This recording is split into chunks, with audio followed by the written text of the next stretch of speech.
বর্দা, সময় তো চলেই এলো। গ্রামের সবাই মেলার জন্য আয়োজন করছে। প্রতি বছর মেলায় তো আমরা অনুষ্ঠান করে থাকি, এবারও তো আমাদের সেরকম তো করা উচিত। আলাদা হয়ে আছি, সেই জন্য যদি মেলায় সবাই একসাথে অনুষ্ঠান উদযাপন না করি, মানুষ আমাদের নিয়ে কথা বলবে। সেটা আর তোদের বলে দেওয়া লাগবে না, সেটা আমি আরও আগেই ভেবে রেখেছি। আমি যাই করি না কেন, মানুষের সামনে খারাপভাবে উপস্থাপন হওয়া যাবে না। বাইরে তো আমরা মেলার মধ্যে অনুষ্ঠান করবই, একসাথেই প্রতিবারের মতো। বাড়িতে কি কাচ্চি বিরিয়ানি রান্না হবে না? হবে না কেন? আমাদের বাড়ি যেহেতু তিনটে, তিনজনে আলাদা আলাদা রান্না করব। তিন বাড়ির কাচ্চি বিরিয়ানি হবে আলাদা আলাদা। আরে না না, লোকে আমাদের কি বলবে? এরকমটা করা উচিত হবে না। তিন বাড়ি হলেও আমরা একসাথেই বিরিয়ানি রান্না করব, সবাই মিলে খাবো। একটা দিনের জন্য সবাই মিলেমিশে থাকি, কি বলিস তোরা? আমি তো সেটাই চাই, সেটা হলে সবচেয়ে বেশি ভালো হবে। আচ্ছা ঠিক আছে, সেইভাবেই আয়োজন করা হবে, কোনো চিন্তা নেই। তোরা এখন যার যার কাজে যা।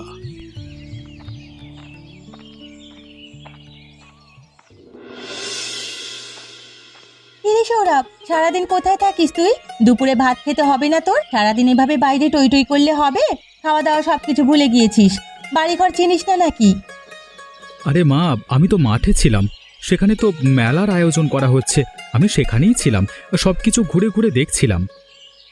তোকে আবার কে বললো মেলার আয়োজন করা হচ্ছে? কিছুই তো হতে পারে। না না, অন্য কিছু হতে পারে না। বাবার মুখে আমি শুনেছি মেলার আয়োজন করা হবে ওখানটায়। বাবা আমাকে বলেছে, আমি কিন্তু এবার মেলায় যাব।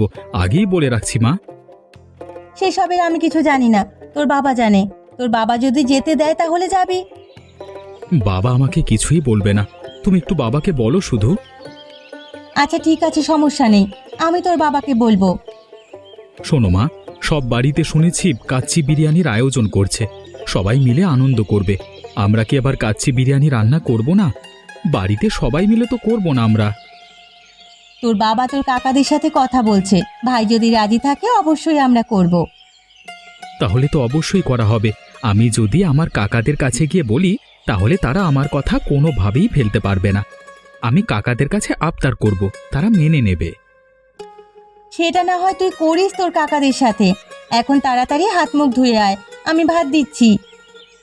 আচ্ছা ঠিক আছে মা।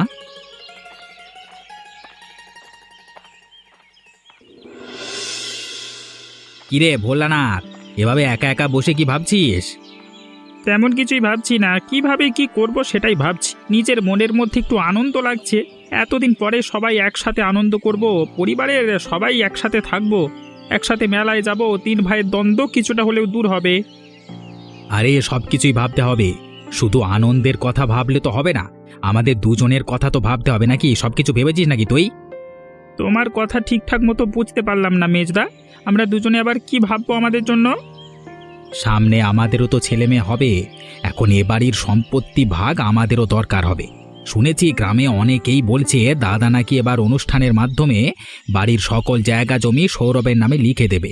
তাহলে তো আমাদের ভাগে কিছুই থাকবে না। মারা যাওয়ার সময় সকল সম্পত্তি বর্দার নামে লিখে গিয়েছে, এখন তিনি তার ছেলের নামে লিখবে। আমরা মাঝখান থেকে নাই হয়ে যাব। এটা তুমি ভালো বলেছো রতনদা, আমি তো এতদিন এটা ভেবে দেখিনি। আমাদেরও তো ছেলে পুলে হবে, সেসব নিয়েও তো আমাদের ভাবতে হবে। তবে আমাদের মনে হচ্ছে না বড়দা আমাদের ঠকাবে। এই দুনিয়ায় কাউকে বিশ্বাস করতে হয় না। এখন কে কি করবে সেটা বলা যায় না। মতিগতি ঠিক নেই, যদি আমাদের কোনোভাবে ঠকিয়ে দেয় তাহলে আমরা এবারের মালিক থাকবো না। আমি চাই দাদার ওই ছেলেকে যেভাবেই হোক সরিয়ে দিতে হবে। এসব কি বলছো? না না, আমি তা পারবো না, মানুষ মারা আমার দ্বারা সম্ভব নয়। আরে মানুষ মারতে হবে না, তুই শুধু কোনোভাবে বাড়ি থেকে সৌরভকে দূরে কোথাও নিয়ে গিয়ে ফেলে চলে আসবি, যেন বাড়িতে ফিরতে না পারে, তাহলেই হয়ে গেল। আচ্ছা ঠিক আছে, আমি দেখছি কি করা যায়।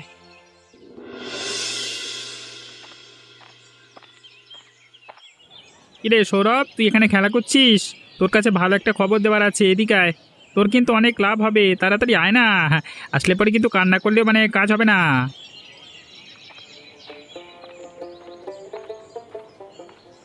কি গো ছোট কাকা, আমাকে এভাবে ডাকলে কেন? কিছু খাওয়াবে নাকি নাকি পয়সা দেবে?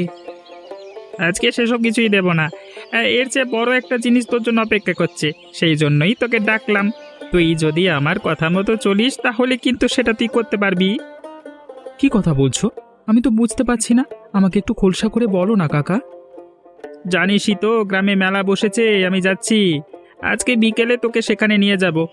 সুকান্তদা তোকে তো আর নিয়ে যাবে না, তার তো অনেক কাজ থাকে। আমি যখন বলবো তুই যাওয়ার জন্য কান্নাকাটি করবি তাহলেই যেতে দেবে, সব কিছু ঘুরিয়ে দেখাবো। হ্যাঁ, তাহলে তো ভালোই হয়, আমি তো সেখানেই যেতে চাই। তোমার কথা আমি মানতে রাজি আছি, যদি এবার সবাই একসাথে বিরিয়ানি খাওয়াও আমাকে। আচ্ছা ঠিক আছে, খাওয়াবো খাওয়াবো, সবাই এবার তোকে বিরিয়ানি খাওয়াবো। আচ্ছা তোকে মেলায় ঘোরাবো। হ্যাঁ আচ্ছা ঠিক আছে, তাহলে আমি যাওয়ার জন্য কাঁদবো মায়ের কাছে। হ্যাঁ আচ্ছা ঠিক আছে, এখন যা, খেলতে যা, বিকেলে যাবো তোদের ঘরে, যা। কিরে ভোলানাথ, হঠাৎ করে তুই এখানে, কিছু বলবি নাকি? একটু মেলার দিকে যাচ্ছিলাম, সৌরভ আমাকে ধরে বসেছে, সেও নাকি মেলাতে যাবে। তাকে না নিয়ে কোনোভাবেই তো যেতে পারছি না। তোমার কাছে না বলে তো আমি ওকে মেলায় ঘুরতে নিয়ে যেতে পারি না, তাই তাই নিয়ে চলে আসলাম। তোমরা যদি ওকে যেতে দাও তাহলে আমি আমার সঙ্গে করে নিয়ে যাব। আরে না না, তুই একাই মেলায় চলে যা, ওকে মেলায় নিয়ে যাওয়ার দরকার নেই। বাচ্চা মানুষ, আরো বড় হলে তখন না হয় মেলায় যাবে। বাড়িতে বিরিয়ানি রান্না হবে, সেগুলো বা খাবে রাতে। তুমি নিজে তো আমাদের মেলায় নিয়ে যাও না, তার উপর ছোট কাকা আমাকে মেলায় ঘুরতে নিয়ে যেতে চাচ্ছে, তুমি তাও নিষেধ করছো। না না, আমি মেলায় যাব, ছোট কাকার সাথে মেলায় যাব। আমাকে মেলায় যেতে দাও, মেলায় যাব আমি। আর তুমি এমন করছো কেন? ছেলেটা যেহেতু যেতে চাচ্ছে ওর কাকার সাথে, যেতে দাও না। তুমি তো নিজে নিয়ে যাও না, ওর কাকা ওকে একটু ঘুরিয়ে নিয়ে আসুক। আচ্ছা ঠিক আছে ঠিক আছে, এত করে যেহেতু বলছিস সেহেতু ওকে আমি যেতে দিচ্ছি। ভোলানাথ, সাবধানে যাবি কিন্তু। আজকে আমার এমনিতে ওকে নিয়ে একটু কাজ ছিল। যাই হোক, রাতে সে কাজ করে নেব, সন্ধ্যা হওয়ার আগে ওকে নিয়ে ফেরত চলে আসবি, মনে থাকে জানো। হ্যাঁ তুমি কোনো চিন্তা করো না দাদা, আমি সঠিক সময়ে ওকে নিয়ে চলে আসব। কি মজা কি মজা, কাকার সাথে মেলায় যাব। এ তুমি কোথায় নিয়ে আসলে আমাকে ভোলানাথ কাকা? এর আগে আমি তো কখনো এই মেলাতে আসিনি। এটা তো আমাদের গ্রামের মেলা নয়, এটা আবার কোন গ্রামের মেলা? আমি তো এখানে কিছুই চিনতে পারছি না, কোন রাস্তা দিয়ে আমরা এসেছি সেটাও তো ভুলে যাচ্ছি। ওরে, তোকে তো চিন্তা করতে হবে না, আমি যেহেতু তোকে এখানে নিয়ে এসেছি আমি তোকে অবশ্যই নিয়ে যাব। প্রতিবার তো আমাদের গ্রামের মেলার ওখানেই ঘুরিস, একই জায়গায় বারবার ঘুরতে কি আর ভালো লাগে তোর? এজন্য নতুন একটা জায়গায় তোকে নিয়ে আসলাম। এখানে অনেক কিছু দেখতে পারবি, ঘুরতে পারবি, খেতে পারবি, বুঝলি? এটা তুমি ঠিকই বলেছ, এক জায়গায় প্রতি বছর দেখতে তেমন একটা ভালো লাগে না, নতুন নতুন জায়গা দেখতেই তো ভালো লাগে। আমার এখানে এসে ভালোই লাগছে, কিন্তু তুমি তো আমাকে কিছুই খাওয়াচ্ছ না। আরে বাবা, মাত্র আসলাম, তুই এখানে একটু বস, আমি তোর জন্য খাবার নিয়ে আসছি, এখানে বসে খাবি। এখানে বসে খাবো কেন? তোমার সাথে নিয়ে যাও, আমি তোমার সাথে হেঁটে হেঁটে খাবো। আরে আমার একটু ওদিকে একটা কাজ আছে, কাজ সেরে আমি আসছি। তোকে একটা কিছু কিনে দিয়ে যাই, সেটা তুই বসে বসে খেতে থাক। আচ্ছা ঠিক আছে, তাড়াতাড়ি চলে আসবে কিন্তু।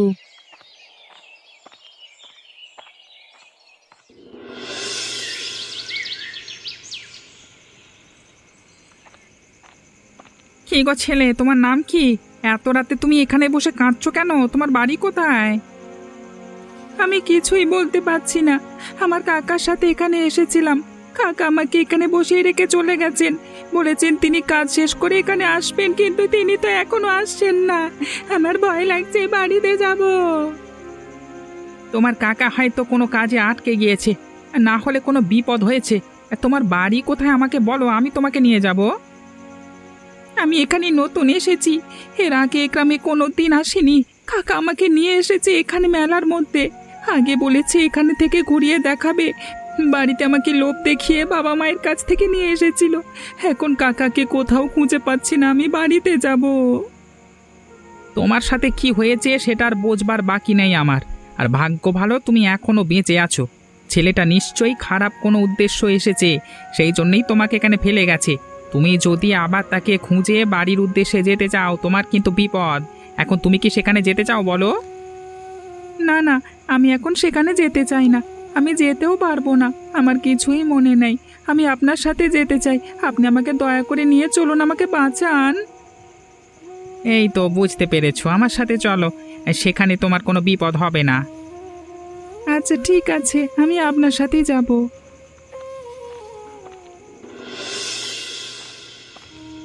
তখন তোমাকে এত করে বললাম ছেলেটাকে যেতে দেওয়ার কোনো দরকার নেই।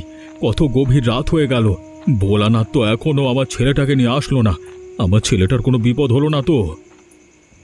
আমি যদি তখন এটা বুঝতে পারতাম, কোনোভাবেই ভোলানাথের সাথে সৌরভকে যেতে দিতাম না। এখন তো আমারও চিন্তা হচ্ছে। আমার ছেলেটার কি হলো কিছুই তো বুঝতে পারছি না। মেলার মধ্যে ঘুরে আসলাম, দুজনকে দেখতেই পেলাম না।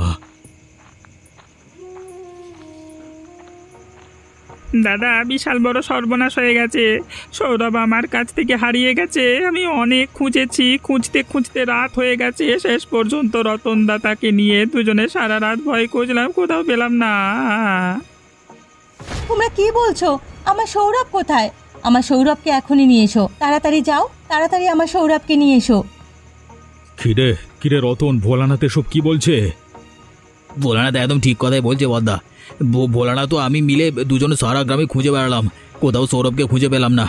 মেলার মধ্যে কার সাথে চলে গেছে বলতে পারছি না, তবে তোমরা কোনো চিন্তা করবে না। এখন তো অনেক গভীর রাত, সেজন্য খুঁজে পাইনি। সকাল হলে আমরা আবার খুঁজতে বেরোবো। ওগো ওগো, তুমি যাও, যেভাবে পারো আমার ছেলেকে খুঁজে নিয়ে এসো। আমার ছেলেটা এভাবে হারিয়ে গেল কিভাবে ভোলানাথ? তোর উপর বিশ্বাস করে দিয়েছিলাম আমি, তুই কি সর্বনাশ করলি আমার! হায় হায় ওপরওয়ালা! আমার ভুল হয়ে গেছে দাদা, আমাকে ক্ষমা করে দাও। সকাল হলে আবার খুঁজে বের করবো দাদা।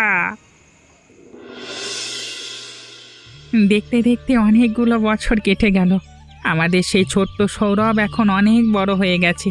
কিভাবে এতগুলো বছর চলে গেল চোখের পলকের মধ্যে বোঝাই যাচ্ছে না। একদম ঠিক কথা বলেছ।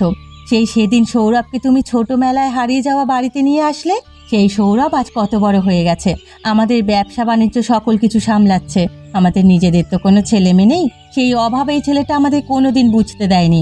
আমরাও কখনো ওকে বাবা মার অভাব বুঝতে দিইনি, নিজের ছেলের মতো করে মানুষ করেছি। আমরা তো অনেক কিছু করেছি, কিন্তু এখন তো আর সেগুলো করা যাচ্ছে না। ওকে তো ওর বাড়িতে ফিরে যেতে হবে। এইভাবে সারা জীবন ওকে আটকে রাখতে তো আমরা আর পারবো না। আসল বাবা মা তারাও হয়তো ওর জন্য অপেক্ষা করে আছে। আমাদের দায়িত্ব এবং কর্তব্য ওর আসল পরিচয় ওকে ফিরিয়ে দেওয়া। না না, সৌরভ এখন আমার ছেলে, আমি ওকে কোনোভাবেই কারো কাছে ফিরিয়ে দিতে পারবো না। তুমি এসব কথা বলো না তো, আমি ওর মা। আমি সব সময় সত্যের পথে থেকেছি, কখনো কারোর সাথে ধোঁকাবাজি করিনি। তুমি ভালোভাবেই জানো। এবারও আমি আমার কথার বাইরে যেতে পারবো না। নাই কাজ আমি করতে পারবো না। ওর নিজের অধিকার আছে, ওর নিজের বাড়িতে ফিরে যাওয়ার।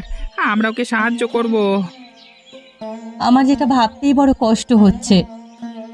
কষ্ট হলেও কিছু করবার নেই, সত্যি আমাদের মেনে নিতে হবে তো। তুমি যেটা করবে সেটাই আমার বাধা নেই। যাও, সৌরভকে বলো, দেখো কি করে। চলো তাহলে সৌরভের অফিসে চলো। কি বাবা মা, হঠাৎ করে তোমরা আজকে অফিসে চলে এলে? কোনো সমস্যা হয়েছে নাকি বাড়িতে? এত কষ্ট করে এখানে আসতে গেলে কেন? আমাকে খবর দিলেই তো বাড়িতে চলে যেতাম। তোমাদের বয়স হয়েছে, এখন একটু দুজনে আরামায়েশ করবে, তো অফিসে চলে এলে। আরে বাড়িতে তো কাজের লোক রাখা আছে, তাই না? এত পরেশানির দরকার নাই রে বাবা। আমরা দুজনে ইচ্ছে করি এখানে এসেছি, তোকে ডাকিনি। এখানে অনেক কাজ করিস, কাজ ছেড়ে যখন তোকে ডাকা ঠিক হবে না। কাজ আমার কাছে অতি নগণ্য, তোমরা সবার উপরে আমার কাছে। যাই হোক, কি জন্য তুমি এসেছো সেটা বলো আমাকে। কেমন দরকার পড়লো যার জন্য তোমরা অফিসে চলে আসলে? আজকে কিছু সত্যি কথা বলবো, তোর মনের মধ্যে সাহস জোগাবো যেন তুই সব প্রতিকূল পরিবেশে মানিয়ে নিতে পারিস। কি এমন কথা বলো বাবা? তোকে অনেক আগে আমি মেলায় কুড়িয়ে পেয়েছি, সেটা হয়তো তুই ভুলে যাসনি। কিন্তু তুই ভাইয়ের জন্য তোর বাড়িতে ফিরে যেতে পারিসনি। এখন তুই বড় হয়েছিস, এখন তো সেখানে ফিরে যাওয়া উচিত। তোর বাবা মা সেখানে তোর জন্য অপেক্ষা করে আছে নিশ্চয়ই। এখন আমি কোথাও ফিরে যেতে চাই না, এখানেই ভালো আছি। তোমরাই আমার বাবা মা। আমরা তোর বাবা মা, সেটা ঠিক আছে বাবা, কিন্তু এখন তোর আর এভাবে বসে থাকা চলবে না। অন্যায়ের সাথে লড়াই করতে হবে, যেভাবে তোর বাবা করে এসেছে। তোকে যে বা যারা মেলার মধ্যে ফেলে দিয়েছে, ইচ্ছে করে রেখে গেছে, তাদের তো অবশ্যই শাস্তি পেতে হবে নাকি? সেজন্য অবশ্যই তোর লড়াই করতে হবে। আমরা আছি তোর সাথে। তোমরা যেহেতু আমার সাথে আছো, সেহেতু আমার আর কোনো ভয় নেই। তোমরা যেটা বলছো আমি সেটাই করব। আচ্ছা ঠিক আছে, সময় করে তাহলে আমরা তোর গ্রামের বাড়িতে যাব। দাদা অনেক বছর তো হয়ে গেল কোনো ধরনের মেলা কিংবা বিরিয়ানির আয়োজন তো হয় না আমাদের বাড়িতে। সবাই আমাদের নিয়ে কথা বলছে, ছি ছি করছে। এভাবে তো আর বসে থাকলে হয় না, আমাদেরকেও তো আমাদেরও তো পরিবার আছে নাকি। রতন দা একদম ঠিক কথা বলেছে দাদা। গ্রামে গঞ্জে হাটে বাজারে উঠতে পারি না মানুষের টিটকিরির জন্য। এবার নতুন করে আমরা একটা আয়োজন করি, যা হয়েছে তা ভুলে যাওয়ার কি। ছেলের কথা ভেবে ভেবে বসে থাকলেও তার হবে না। গ্রামের সবার একটা মান সম্মান বোধ আছে, সেখানেও তো আমি বড় ভাই হিসেবে আঘাত লাগতে দিতে পারি না। সব রকমের চেষ্টাই করতে হবে, কিছুটা পরিবর্তন করতে হবে। তবে আমি আশা করি আমার ছেলে যে কোনো দিন এখানে ফিরে আসতে পারে। আমার ছেলে একদিন না একদিন ফিরে আসবেই আসবে, সেই আশাতেই আমি এখনো বেঁচে আছি। না হলে হয়তো এতদিনে মরে যেতাম। ফিরে আসবে না কচু আসবে, যদি ফিরে আসতো এতদিন নিশ্চয়ই ফিরে আসতো। কোথায় মরে পড়েছিল, শ্মশানে কুকুর খেয়ে ফেলেছে কে জানে। যাই হোক দাদা, তাহলে এবারের আয়োজনটা আমরা করছি। বাড়িতে কোনো আলাদা বিরিয়ানি হবে না, এক পাতিলেই রান্না করা হবে। আমরা যাই, আয়োজনের ব্যবস্থা করি তাহলে নাকি। আচ্ছা ঠিক আছে, তোরা কর। এই যে ভাই, একটু দাঁড়ান, আপনার সাথে একটু কথা ছিল। আপনাদের তো ঠিক চিনতে পারলাম না। শহর থেকে এসেছেন বুঝি? আমাদের গ্রামের মেলায় এসেছেন? আমার একটু তাড়া আছে, কি বলবেন তাড়াতাড়ি বলুন। আমরা শহর থেকে এসেছি, এ গ্রামের কাউকে চিনি না। একজন লোকের খোঁজ করছি, তার বাড়ি কোথায় কোথায় থাকেন কিচ্ছু জানি না। যেহেতু আপনারা কিছুই জানেন না, তাহলে আমি আপনাদের কিভাবে সাহায্য করব বলুন তো। ছোটবেলায় একটা ছেলেই গ্রাম থেকে হারিয়ে গিয়েছে, তার নাম সৌরভ। অনেক বছর আগে হারিয়ে গিয়েছে। তার ছোট কাকা মেলায় নিয়ে গিয়ে তাকে ইচ্ছে করে ফেলে দিয়ে চলে এসেছে। তো আমরা সেই ছেলেকে মানুষ করেছি। আমি আর আমার স্বামী তাকে বাবা মায়ের ভালোবাসা দিয়েছি। তবে এই গ্রামের মেলা থেকে তাকে খুঁজে পাইনি, অন্য গ্রাম থেকে পেয়েছি। সেই জন্য আশেপাশের সব গ্রামের মেলা এখন খুঁজে দেখেছি। আপনারা কি বলছেন কি? আমার ছেলেই তো অনেক বছর আগে হারিয়ে গিয়েছে। ওর কাকার সাথে মেলায় গিয়েছিল। আমার ছেলের নাম সৌরভ। আমি হচ্ছি সুকান্ত, সৌরভের বাবা। ওর মায়ের নাম রাধিকা। আমার সবটা মনে পড়েছে, এই হলো আমার বাবা। বাবা, আমি তোমার সৌরভ।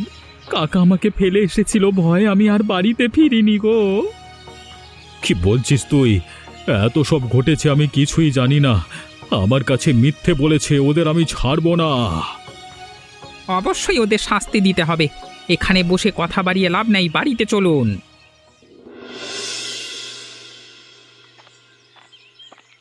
রাধিকা, রতন, ভোলানাথ, কাজ তোমরা পরে করবে, আগে এখানটায় এসো। কাদের নিয়ে এসেছি দেখো, এদের চিনতে পারছো কিনা? এরা কারা দাদা? এদের তো চিনতে পারছি না, আমাদের অতিথি নাকি? আমাকে বুঝি চিনতে পারছো না কাকা? তুমি তো আমাকে মেলায় নিয়ে ফেলে এসেছিলে। আমি সৌরভ। ওগো, এই ছেলে কি বলছে? সৌরভ?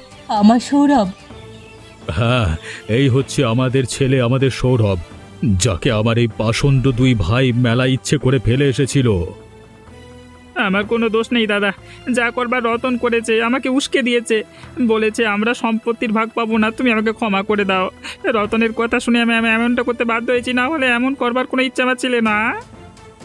আবার ভুলে গেছে, ক্ষমা করে দাও বড়দা, বড় বৌদি, সৌরভ, তোমরা সবাই ক্ষমা করে দাও।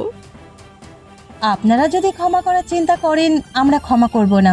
এতদিন ধরে আমরা সৌরভকে মানুষ করেছি, নিয়ে যাব এখান থেকে, যদি আপনারা ওদের ক্ষমা করে দেন। এদেরকে আমি কোনোভাবেই ক্ষমা করতে পারবো না। তোদের ওপর দয়া করলাম, সেজন্য পুলিশে দিলাম না। এখন এই মুহূর্তে বাড়ি ছেড়ে বেরিয়ে যা। কোনো দিন যেন তোদের মুখ আমি আর না দেখি। যদি কোনো দিন এ বাড়ির আশেপাশে দেখি, পুলিশ দিয়ে ধরিয়ে দেব।